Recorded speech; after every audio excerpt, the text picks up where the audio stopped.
Hi everyone, and welcome back to my channel.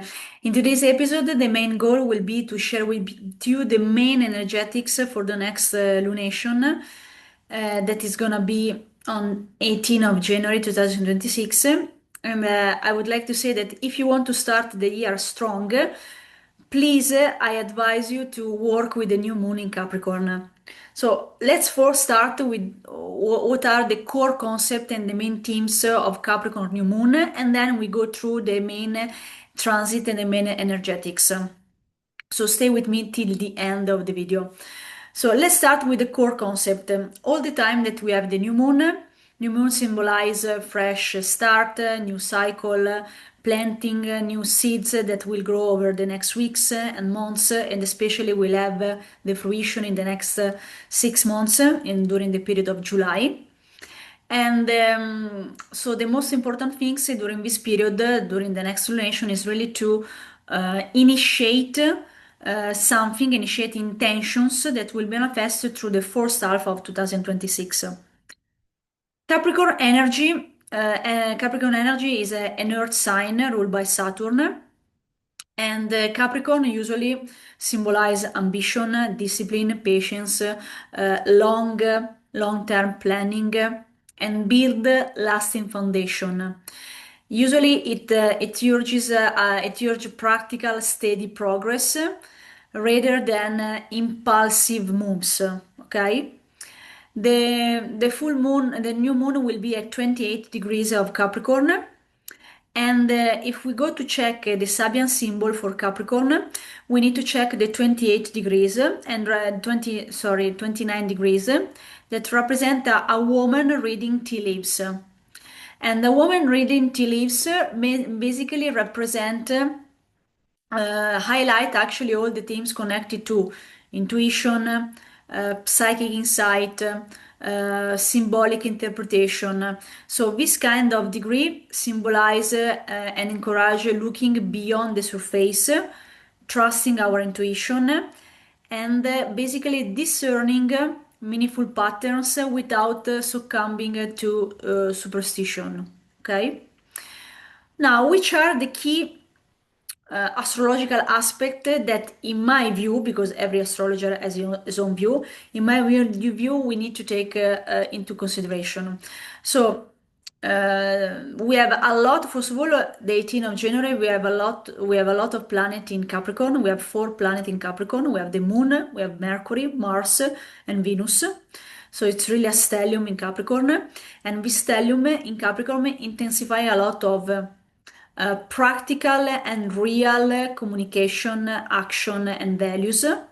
So there might be like a week where you discuss a lot about work, for example. And in my view, you need to use this energy to transform your life because we are really close to the Pluto. This lunation is really close to Pluto in Aquarius at 3 degrees. And so Pluto wants us to transform.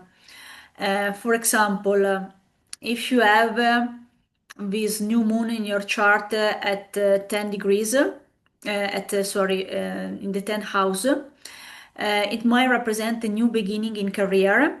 And so you will need to initiate a lot of action that will point to a new career cycle for you, a new career transformation, a job change, for example, and so on. But another point to consider is that when we have a lot of planet in Capricorn, we have also a challenge and an energy that might be disharmonious. And this energy might be that next week we might feel too much overthinking. We might feel too much seriousness. We might tend to become too much controlling. We might tend to overwork, overdo, and discipline will feel like more obsession rather than real passion. So the key is if you find yourself next week that you are stressing out in work situation, trying to turn to the most positive energy of practical of Capricorn. Okay. Second aspect, we have a trine.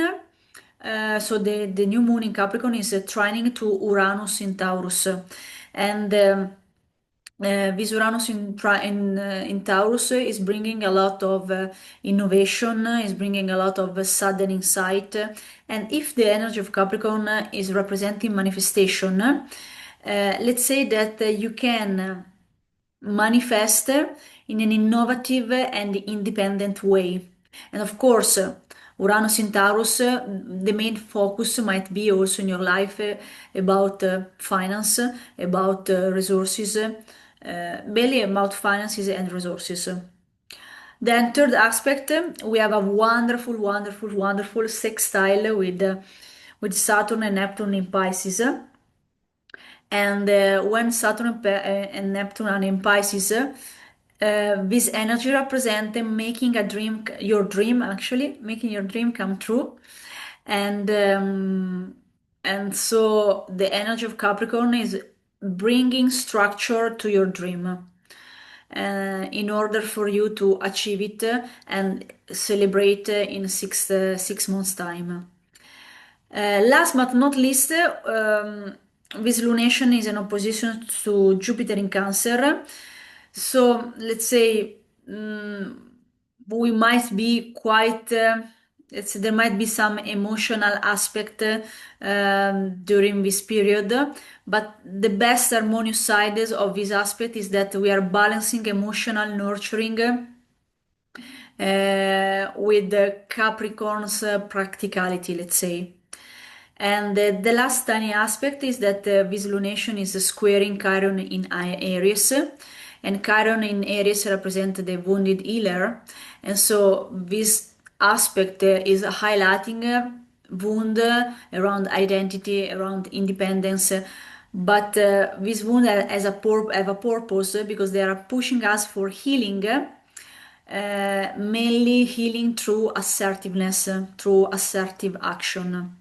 So let's say to summarize, it's a new lunation that has a lot of earth and water element. There is no fire element, and this combination is really good because earth and water is really a good combination.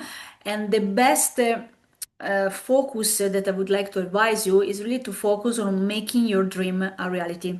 Okay, that is the main focus that you have to need to have, and you can use during next week. You can prepare and work a lot on your vision board so that you can make real what you want to achieve in the next 6 months. I trust that this video was useful for you. Thank you for the attention. As usual, I don't use any advertisement. So if you really like this video and if you found really value, please share it to your friends. Please subscribe to my channel. Please comment because I would like to listen. I would like to see and to read some of your comment. Thank you very much and see you to the next episode. Ciao ciao.